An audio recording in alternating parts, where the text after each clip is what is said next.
हम्म। किस चीज में बसती है आत्मा?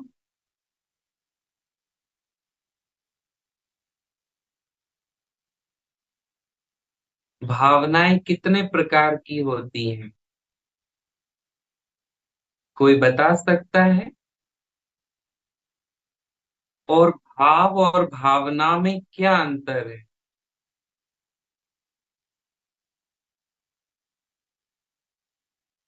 ये जो संसार है, इसको भव सागर क्यों कहा जाता है?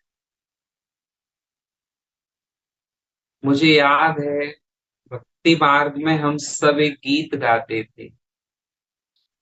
प्रभु पार करो मेरी नैया, भव सिंधु में डूबी जाती है। याद है? याद है ये गीत? ये गीत हम सब गाते थे भक्ति मार्ग में, कि ये संसार क्या है? भव सागर। भव सागर का अर्थ होता है भावों का समंदर। यहाँ पर भाव और भावनाओं की लहरें चलती रहती हैं। और भाव और भावना में क्या अंतर होता है?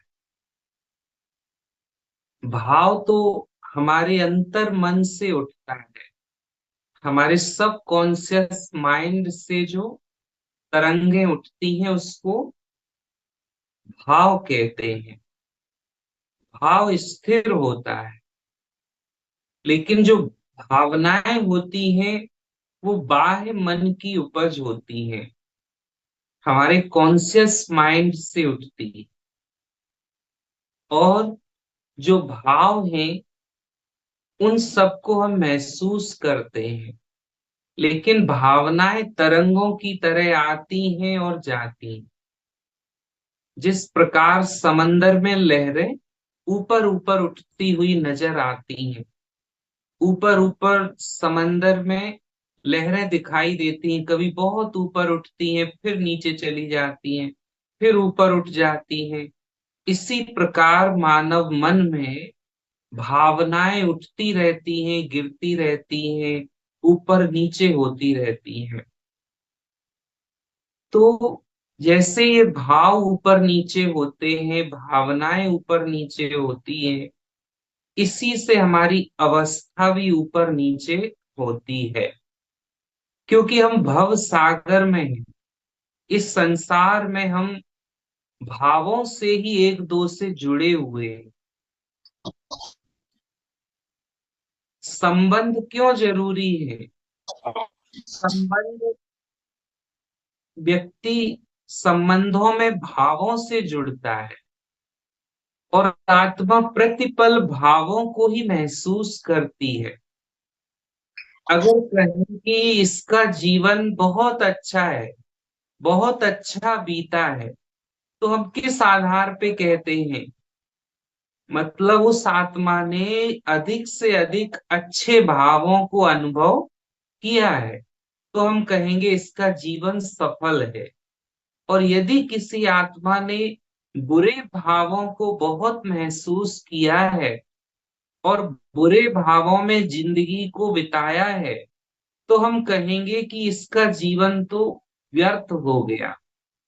क्योंकि भावों को ही आत्मा अनुभव करती है, महसूस करती है, और उसी के आधार पे वो सुख दुख की अनुभूति करती है। ये संसार भावों के ताने बाने से ही बुना गया है और उसी से चल रहा है। तो जब तक हम भाव और भावनाओं को नहीं समझेंगे, तब तक इस भव सागर से पार जाना, कैसे ऊपर उठना, बहुत ही कठिन कार्य है। हम सभी बाबा के बच्चों, बाबा के ऊपर मास्टरी ग्रहण, इमोशनल इंटेलिजेंट बनना है, अपनी भी भावनाओं को नियंत्रण में रखना है और दूसरे की भावनाओं को भी समझकर उसको रेस्पॉन्स करने की एबिलिटी, योग्यता अपने अंदर लानी। जो भावों को समझ लेता है वो जीवन में सफल होता है। अर्जुन ने, दिखाया गया है गीता के अंदर कि जब महाभारत के युद्ध में अर्जुन कमजोर हो गया, उसके हाथ कांपने लगे, उसके हाथों से गांडीव छूट गया, नीचे गिर पड़ा। ऐसा क्यों था? जबकि अर्जुन ने तो बहुत सारे युद्ध पहले भी लड़े थे, लेकिन यहां पर वो भावों में बह गया। भावों में क्यों बह गया? क्योंकि उसके सामने कौन खड़े थे?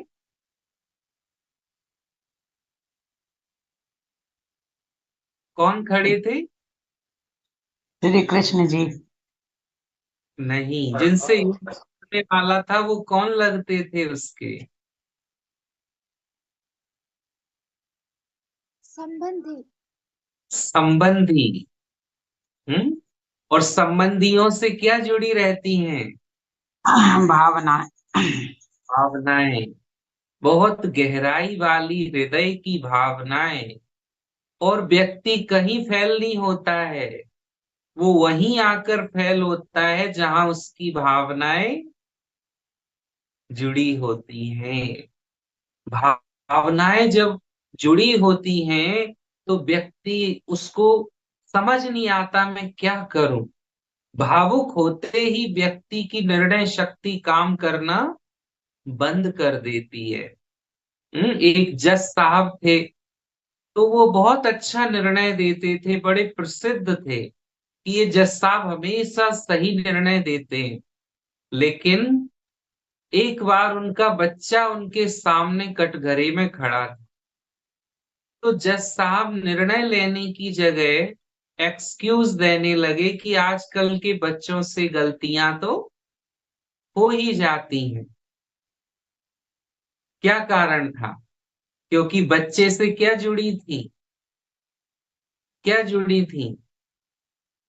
भावना। भाव भावनाएं।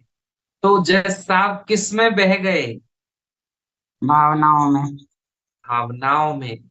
और इस वजह से वो सही निर्णय लेने में असमर्थ हो गए। ऐसे ही हम सब भी जीवन में बहुत सारे गलत निर्णय लेते हैं, भावों में बह करके। किसी के अंदर अच्छा भाव है, निश्चल भाव है, सत्य भाव है, प्रेम भाव है, सरल भाव है, तो उसकी कदर करो, तो उसको आदर दो। लेकिन भाव में बह जाना वो हमारे लिए कई बार घातक भी हो सकता, हमसे पाप भी हो सकता है। तो भावनाओं के ऊपर बुद्धि का अंकुश होना भी बहुत जरूरी है। एक बार श्री राम और लक्ष्मण जी का संवाद हो रहा था, तो लक्ष्मण जी राम जी से बड़े प्यार से बात कर रहे थे।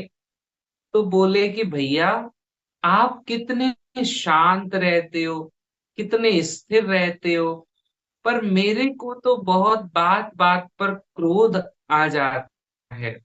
मेरे अंदर ये कैसी भावनाएं उमड़ती हैं। मैं तो आपका भाई कहलाने लायक भी नहीं हूं। तो ये भावुक होना बुरी बात है क्या? तो राम जी उनको समझाते हैं कि लक्ष्मण, भावुक होना बुरी बात नहीं है। अगर भावनाएं नहीं है तो वो व्यक्ति तो पत्थर के समान है और पशु के समान है। भावना तो मनुष्य की पहचान है। हाँ, लेकिन भावनाओं के ऊपर बुद्धि का अंकुश रखना बहुत बहुत जरूरी। नहीं तो भावनाओं के इस भव सागर में, भंवर जाल में हम बह जाएंगे इन लहरों में, और हमें पता नहीं चलेगा, हम अपना नुकसान भी कर लेंगे। तो समंदर में हम उतरे हैं, जब कोई समंदर में तैराक उतरता है तो वो पहले से अपने आप को तैयार करता है, तब वो लहरों के बीच में उतरता है। ऐसे ये जीवन में कई प्रकार की लहरें आती रहती हैं। आप हम सब के जीवन में ये भव सागर है ना, तो सागर में कई प्रकार की लहरें आती रहती। आप कई बार बह भी जाते हैं। हम्म। और सबसे बड़ी कमजोरी हमारी है हमारे संबंध। हालांकि ये सबसे बड़ी ताकत भी हो सकते हैं, लेकिन आज के समय में सबसे बड़ी कमजोरी हमारे संबंध बन गए हैं, क्योंकि संबंधों से क्या जुड़ी हैं? भावना। भाव। तो भावनाएं जुड़ी हुई हैं। अब हमें भगवान ने एक उपाय बताया कि हम किस प्रकार से इस भवसागर से पार हो सकें, किस तरह से इस भवसागर से भावों से ऊपर उठ सके। तो उसके लिए बहुत सुंदर उपाय बताया कि मीठे बच्चे, तुम अपने सारे संबंध मेरे साथ जोड़कर अनुभव करो, क्योंकि आत्मा को निरंतर रस चाहिए। क्या चाहिए? रस चाहिए। व्याकरण में हम लोग हिंदी में पढ़ते थे जब छोटे थे, तो वीर रस, श्रृंगार रस, आप सबने भी पढ़े होंगे। कई प्रकार के जो रस हैं, सौंदर्य रस। तो इन सभी जो रसों का अनुभव कौन करती है? आप आत्मा। और ये जो रस है ये आत्मा लेना चाहती है, और इन रसों को वो भावों के द्वारा ही अनुभव करती है। और भाव जुड़े हैं संबंधों से। तो जैसे कोई संबंध जुड़ा, तो शुरू शुरू में उसमें बड़े अच्छे भाव रहते हैं। कोई नया संबंध भी जुड़ा तो उसमें अच्छे भाव रहते हैं, और वो भावों से हम कनेक्ट हो जाते हैं। आत्मा को वो रस मिला, और इसी रस की वजह से आत्मा अटैच हो जाती है। जहां से उसे रस मिल रहा है, जिस व्यक्ति के उपस्थिति में वो रस महसूस कर रही है, जिस व्यक्ति के हंसने बोलने से उसे रस मिल रहा है, तो वो उसी व्यक्ति के साथ आत्मा अटैच हो जाती है। फिर अगर वो न मिले तो वो रस भी नहीं मिलेगा, और जब वो रस नहीं मिलेगा तो आत्मा को बड़ी बेचैनी का अनुभव होगा, क्योंकि वो उस व्यक्ति से क्या हो चुकी है? अटैच। अटैच। तो हम चेक भी कर सकते हैं कि ऐसे कौन कौन से संबंध हैं जिनसे मैं अटैच हो गया हूं। क्योंकि अटैच होते ही फिर वो आपकी कमजोरी बन जाएगी। भावुक होना आपकी कमजोरी नहीं बनना चाहिए, आपकी ताकत बनना चाहिए। और ये ताकत तभी बनेगी जब इन भावों को हम परमात्मा के साथ स्थापित कर लेंगे। अभी जो भाव हैं वो हमने लोगों के साथ स्थापित कर लिए हैं, और लोगों के साथ हम जितना भावों से स्थापित होते जाएंगे, कनेक्ट होते जाएंगे, तो ये देखना है कहीं हम उन पर डिपेंडेंट तो नहीं होते जा रहे हैं। मुझे संबंध में जाना है, पर कुछ देने के लिए। किसी से भाव से जुड़ना है, पर उन्हें कुछ देने के लिए। मुझे किसी से कुछ लेने के लिए संबंध में नहीं जाना है। अगर आप कुछ लेने के लिए संबंध में जाएंगे तो आप उसी व्यक्ति के साथ अटैच हो जाएंगे। तो भावनाओं पर नियंत्रण बहुत आवश्यक है। भावनाओं के बिना भक्ति भी अधूरी है, और भावनाओं के बिना आपका योग भी नहीं लग सकता है। योग में भी भाव चाहिए। इसीलिए हम भक्ति में गाते हैं, तुम ही माता, तुम ही पिता हो, तुम ही बंधु हो, तुम ही सखा हो।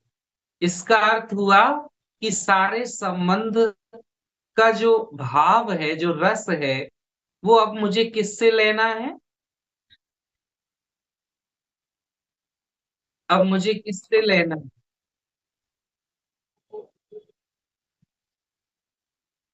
अपने आप से। परम पिता परमात्मा से। अब मुझे उनसे रस लेना है। हम्म। बंधु का, दोस्त का। और ये रस जब उनसे लेने लगेंगे, तो देहधारियों से जो रस ले रहे हैं, उससे हमारा डिपेंडेंसी, निर्भरता क्या होती जाएगी? कम होती जाएगी। यानी संबंधों पर आप भाव महसूस करने के लिए निर्भर नहीं रहेंगे। आपकी निर्भरता इंडिपेंडेंसी, यानी आप और किसी की आवाज आ रही है, अपना माइक ऑफ कर लीजिए।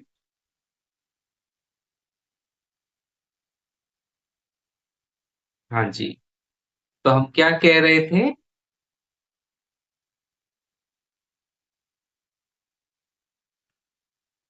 हमें अटैच नहीं होना है। अटैचमेंट भगवान के साथ बढ़ानी है, तो उसके लिए यही संबंध हमें परमात्मा के साथ प्रतिदिन डे टू डे लाइफ में एक्सपीरियंस करना होगा, अनुभव करना होगा। भगवान के लिए हम कह तो देते हैं, तुम ही हो माता, तुम ही पिता हो, तुम ही बंधु हो, लेकिन हम कितनी देर उनसे बंधु की तरह बातें करते हैं? कितनी देर हम भगवान से मित्र की तरह वार्तालाप करते हैं, और मित्र की भांति उन्हें अपने साथ अनुभव कितनी देर करते हैं? अगर ये भाव भगवान से नहीं जुड़ेगा, तो आत्मा के किसी कोने में एक खालीपन होगा। खालीपन और होता है। वही खालीपन हमें किसी न किसी अन्य की ओर क्या करेगा? किसी अन्य की ओर हमें लेकर जाएगा, और किसी अन्य संबंध से हम जुड़ेंगे।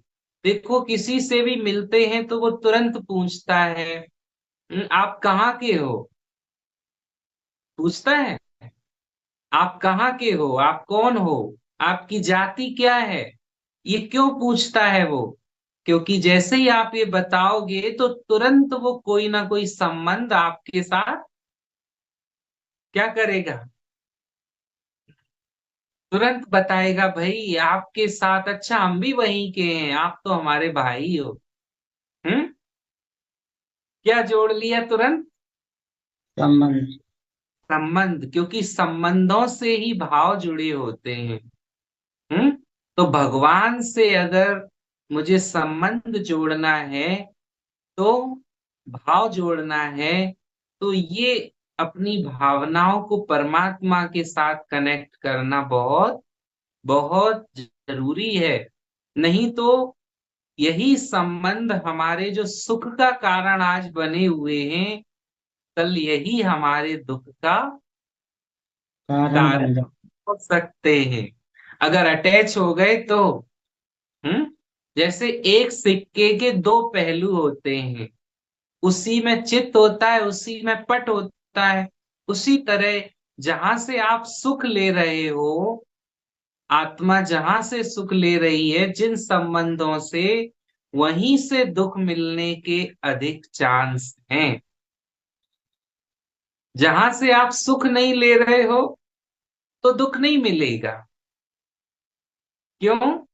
क्योंकि सुख लिया है तो कामना हमेशा किसकी रहती है? सुखी। सुख की। और जैसे ही वो सुख मिलना बंद हो जाता है, तुरंत क्या होता है? दुख। सामने वाला आपकी रोज बात मान रहा है, आपको बड़ा अच्छा लग रहा है, सुख अनुभव हो रहा है, अब एक दिन उसने बात नहीं मानी, उसने कह दिया मेरे पास इतना टाइम नहीं है, काम है। तो तुरंत वहीं से आपको क्या महसूस होने लगा? दुख। दुख। तो सुख और दुख एक ही सिक्के के दो पहलू हैं। हमें सुख की कामना छोड़नी होगी, तभी हम दुख से मुक्त हो पाएंगे। अगर हम सुख की इच्छा रखते हैं बहुत ज्यादा, तो दुख से भी हम मुक्त नहीं हो सकते, क्योंकि दोनों ही एक साथ हैं। इसलिए सुख और दुख दोनों से ही हमें ऊपर उठना होगा। जो गीता कहती है कि योगी की अवस्था कैसी होती है, सुख और दुख से ऊपर। तो सुख और दुख से ऊपर वो तभी हो सकता है जब वो इन भावनाओं के समंदर से स्वयं को ऊपर उठाए और अपनी भावनाओं को ईश्वर के साथ, परमात्मा के साथ, बाबा के साथ जोड़ दे, सारे संबंध का रस भगवान से अनुभव करने लगे। तो फिर वो और संबंधों को देने लगेगा। लेने के लिए वो किसी के साथ संबंध नहीं होगा। संबंध का अर्थ होता है बंध। बंध माना बंध, बांधा, दो लोग बंधे हैं आपस में। किस लिए बंधे हैं? सम बंध। सम माने एक जैसे, और बंध माने आपस में जुड़ गए। क्यों जुड़ गए? एक दूसरे से कुछ ना कुछ मिल रहा है, एक दूसरे की आवश्यकता की पूर्ति हो रही है, इसलिए आपस में संबंध जुड़ा। लेकिन अब हमें बंध में जाना है तो कुछ देने के लिए ही जाना है, किसी से कोई उम्मीद नहीं हो। क्योंकि सबसे ज्यादा दुख कौन देता है? जहां से आशा हमने लगाई है और वहां से हमारी पूरी मनोकामना नहीं होती तो दुख होता ही है फिर। सबसे ज्यादा दुखी व्यक्ति तभी होता है जब उसकी उम्मीदें खत्म पूरी हो। नहीं होती, या उम्मीदें टूटती हैं जहां से उसने बहुत सारी उम्मीदें लगा ली थी। तो उम्मीदें सिर्फ भगवान से रखनी है, किसी मनुष्य आत्मा से नहीं। क्योंकि कोई भी मनुष्य आत्मा में वो ताकत नहीं जो आपकी सारी उम्मीदों को पूरा कर सके। है किसी में ये ताकत? सेवा और भगवान। जितनी ज्यादा हम उम्मीदें जोड़ेंगे, उतना ज्यादा हम दुख पाएंगे, कष्ट पाएंगे।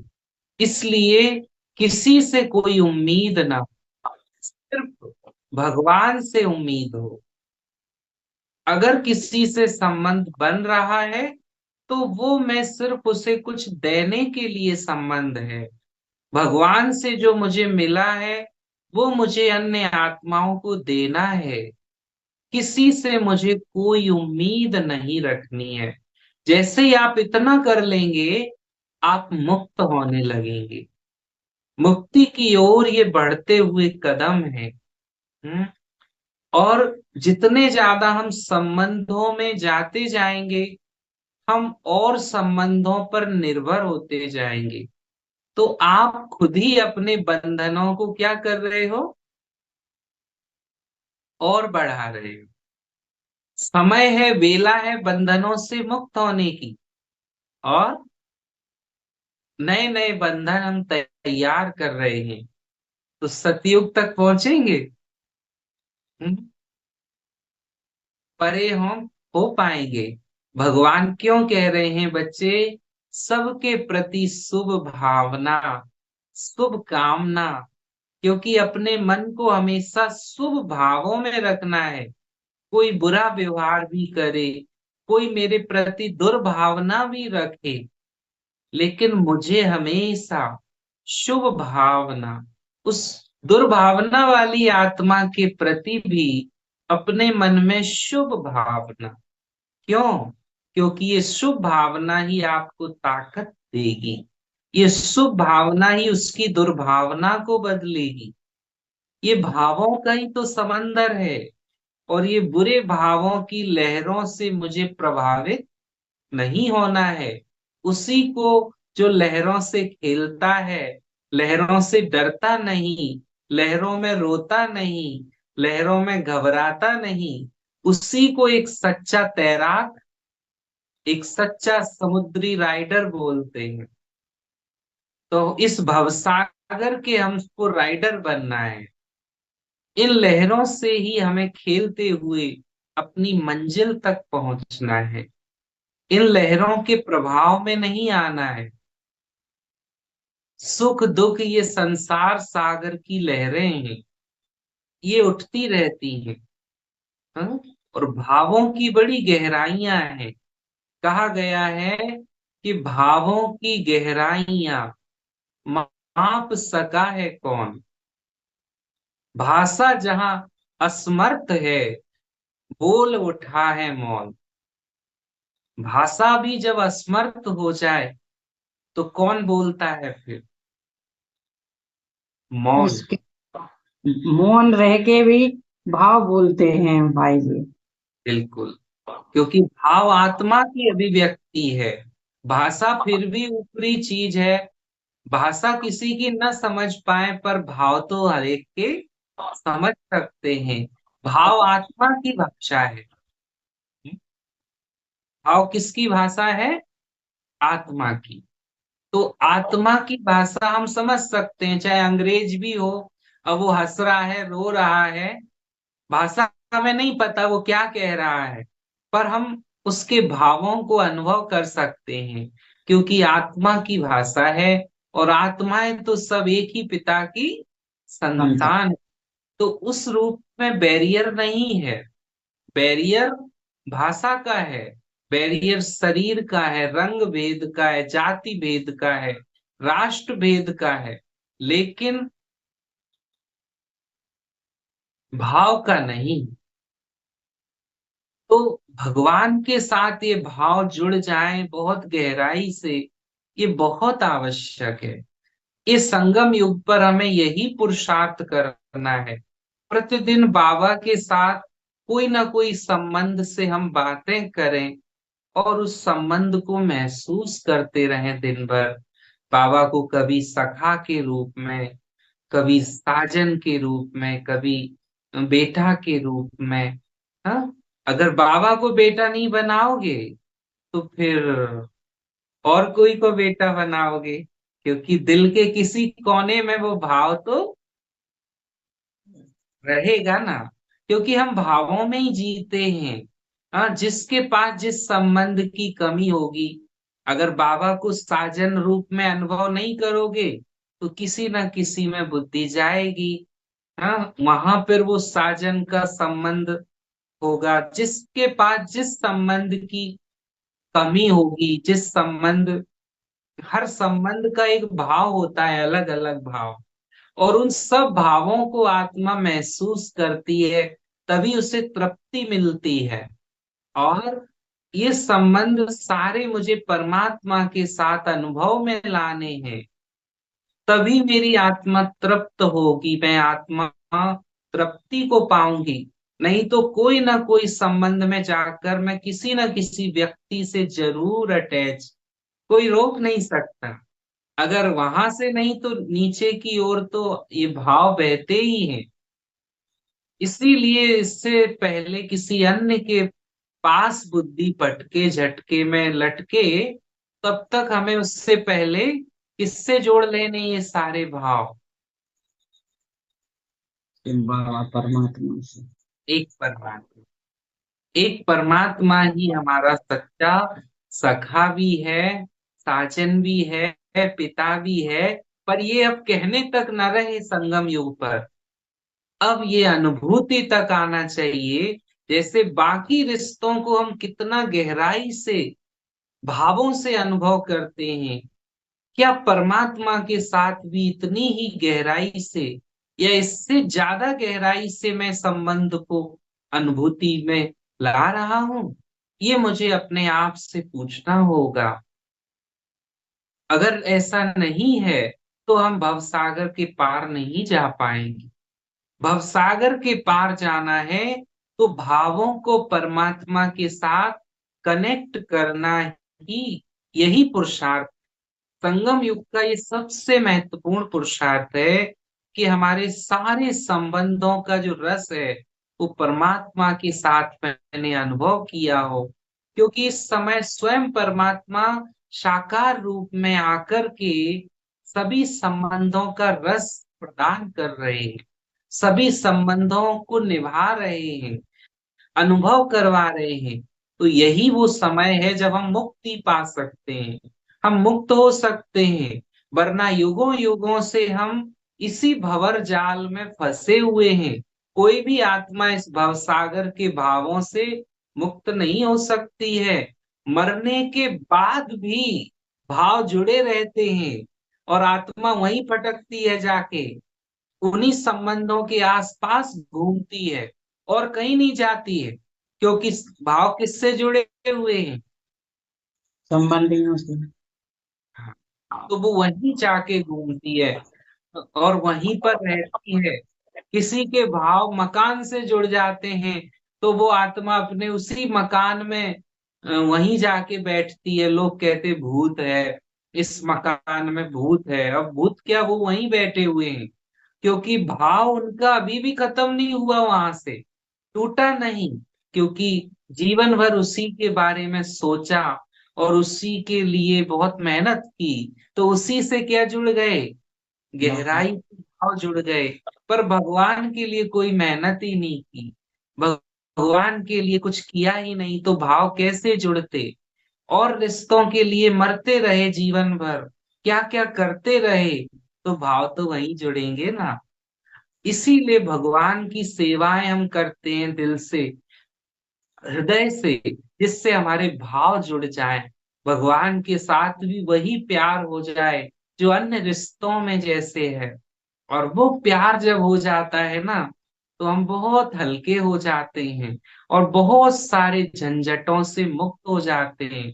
नहीं तो अर्जुन की तरह हमारा भी एक हाथ से गांडीव छूट जाएगा। मतलब अर्जुन के हाथ कांप रहे हैं, उसकी बुद्धि काम करना बंद कर दिया, सामने मित्र संबंधी खड़े हैं। ऐसे ही जब आपके मित्र संबंधी भी आपके सामने खड़े हो जाते हैं, आपका सामना करने लगते हैं, आपकी बात नहीं समझते हैं, आपके भाव को नहीं समझते हैं, उस समय आपकी अवस्था क्या होती है। आपके हाथ पैर भी कांपने लगते हैं।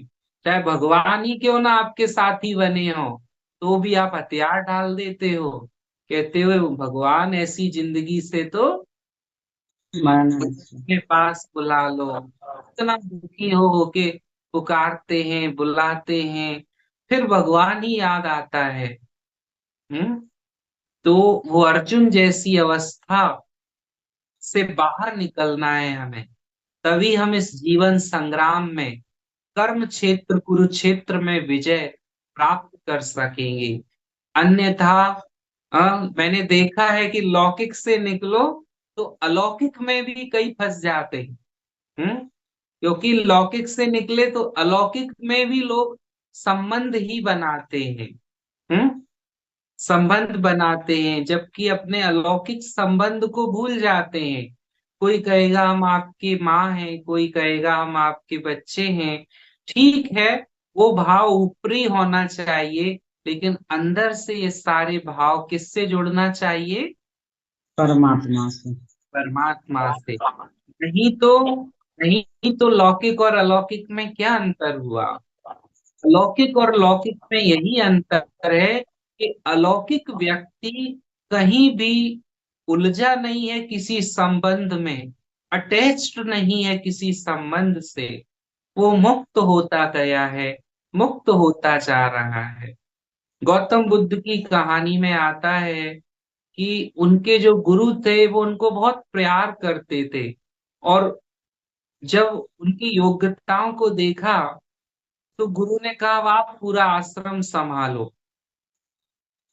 तो उन्होंने कहा कि मैं जिस कार्य के लिए आया था, जिस ज्ञान की प्राप्ति के लिए आया था, जिस मनोअवस्था को जानना चाहता था कि दुख का कारण क्या है और निवारण क्या है, अभी तक भी मैं वहां तक पहुंचा नहीं हूं।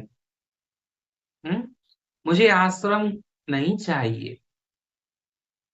और गुरु जी कहते रहे और उन्होंने सब कुछ छोड़कर वहां से भी आगे बढ़ गए। मतलब लौकिक तो पहले छोड़ा, फिर उन्होंने अलौकिक भी छोड़ दिया, क्योंकि उन्हें अपने लक्ष्य का ज्ञान था कि मुझे कहाँ तक पहुंचना है, मुझे मुक्त होना है। तो कहीं भी फंसना नहीं है, कहीं भी अटैच नहीं होना है। भले आप गृहस्थी में रहो, भले आप सेंटर पर रहो, अलौकिक में रहो, लेकिन माया आपको सारे प्रयास करेगी फंसाने की। हम्म क्योंकि ये बहुत ही इस संसार और माया के जाल को तोड़ना, ये कोई महारथी का ही काम है। और बाबा के बच्चे सब मुझे लगता है सब महारथी बनेंगे और इस जाल को जरूर तोड़ेंगे।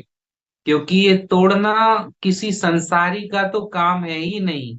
इसको तोड़ने के लिए ऐसे ही ज्ञान योग की पराकाष्ठा की जरूरत है, और मुक्त होने की गहन इच्छा हो अंदर कि मुझे बंधनों से आजाद होना है। आजादी का जो रस है वो बंधनों के रस से बहुत ऊंचा है। बंधन अच्छे या आजादी अच्छी? हम्म, क्या अच्छा है? आजादी अच्छी है भाई जी, बंधन तो कभी अच्छी लगती ही नहीं है। हाँ, लेकिन अगर आजादी अच्छी है तो आजादी के लिए प्रयास भी तो करना करने। चाहिए। आजादी कभी भी बिना संघर्ष के, बिना नहीं मिले। मेहनत नहीं मिलती है। और बंधनों को ही कहीं हमने आजादी तो नहीं समझ लिया। हम्म, तो ये भव सागर के भंवर जाल से निकलना है। ये भावों का सागर जो है, इससे निकलने के लिए मन को स्थिर करना बहुत आवश्यक है। नहीं तो हम भावों में बह जाएंगे।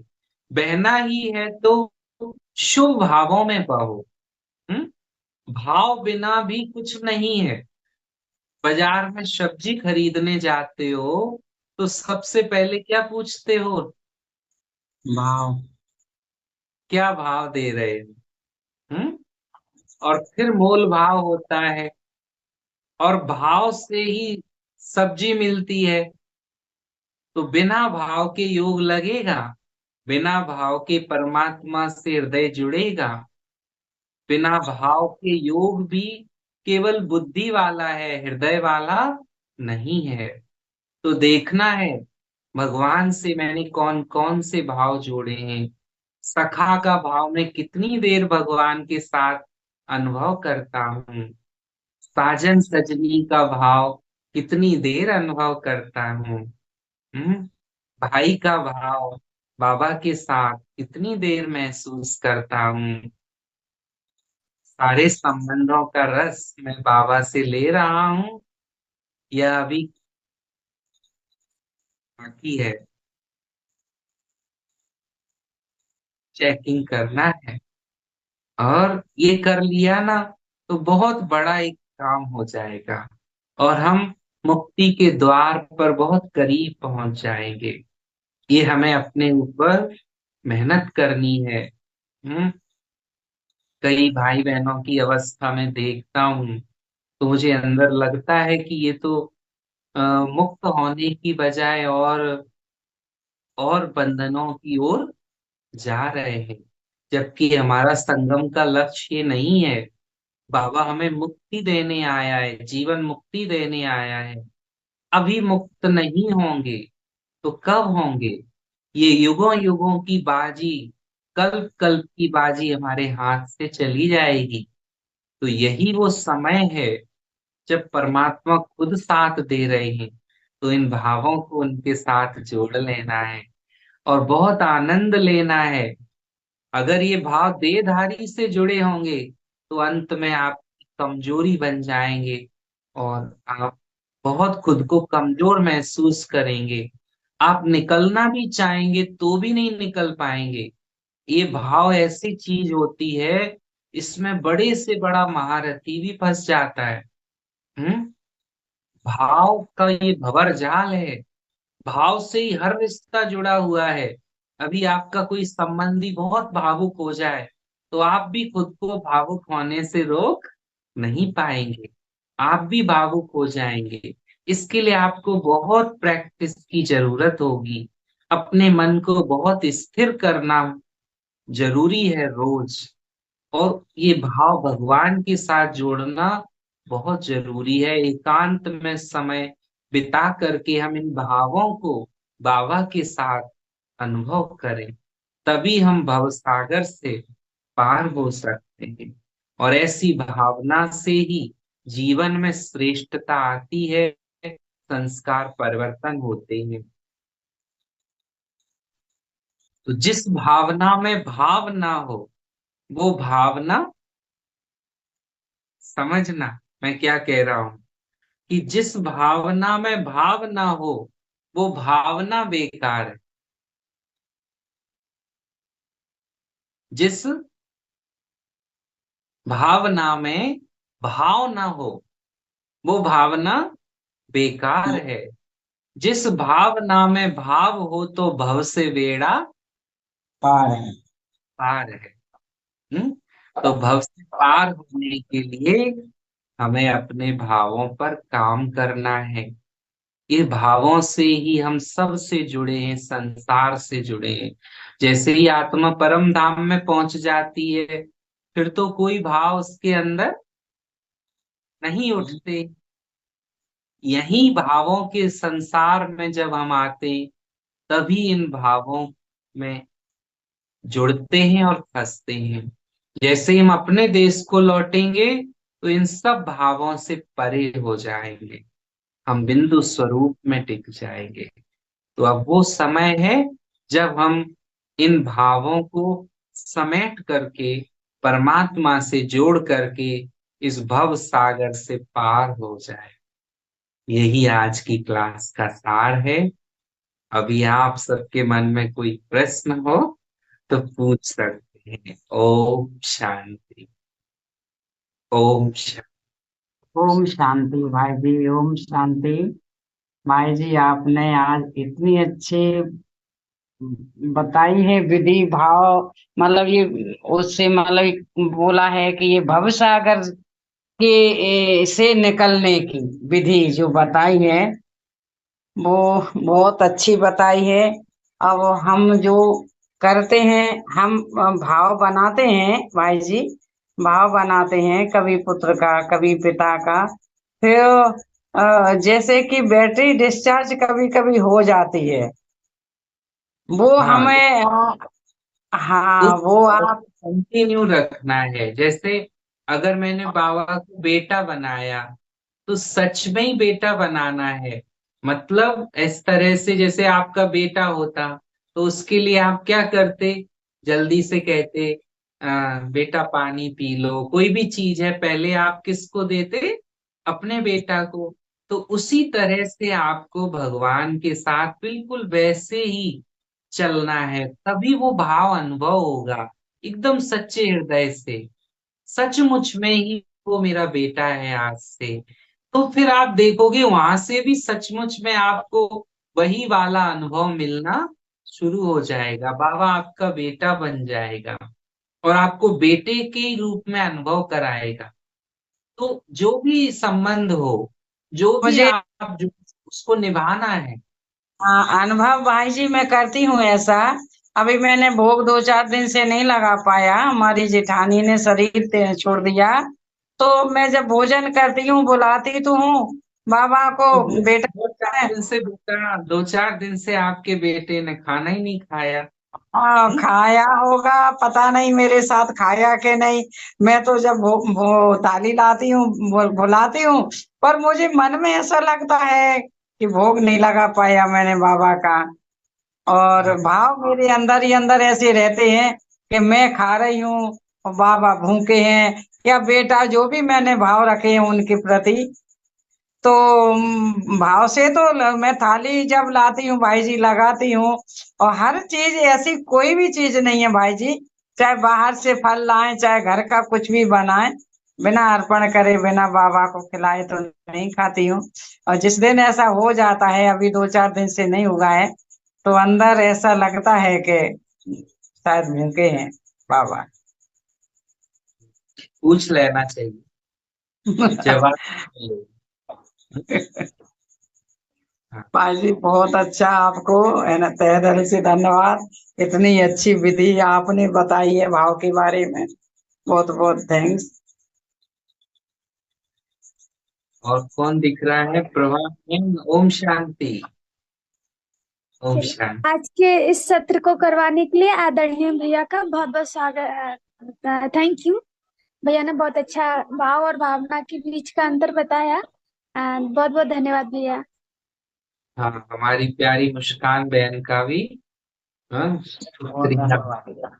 कि कान ये बहन सब को करती। बाबा ने हाँ, निमित्त पूरा दे दी मुस्कान बहन को बाबा ने। और बहुत अच्छी सेवा कर रही हैं, सबको कंडक्ट करती हैं, सबको बोल करके तैयार करती हैं। हम्म। तो हमारी मुस्कान बहन को भी बहुत याद प्यार सब से दिल की दुआएं। हम्म। सबसे ज्यादा तो मुस्कान बहन ही पुण्य कमा रही है भाई जी। क्योंकि हम लोग यदि मुस्कान बहन ये नहीं बनाती, मतलब प्रोग्राम जूम का, तो हम लोग कैसे फायदा ले पाते इसका। तो मुस्कान बहन के लिए तो बाबा का तो है ही धन्यवाद, हम लोग भी देते हैं। हाँ, बाबा मुस्कान बहन का यूज कर रहा है। हाँ। हाँ जी। और ओम कौन शांति जुड़ा है? योगेश भाई। और कौन जुड़ा है? सभी हैंड रेस करें, एक बार अपना कैमरा ऑन करके सभी हैंड रेस करेंगे। ओम शांति योगेश भाई जी। ओम शांति। नाम बताएंगे?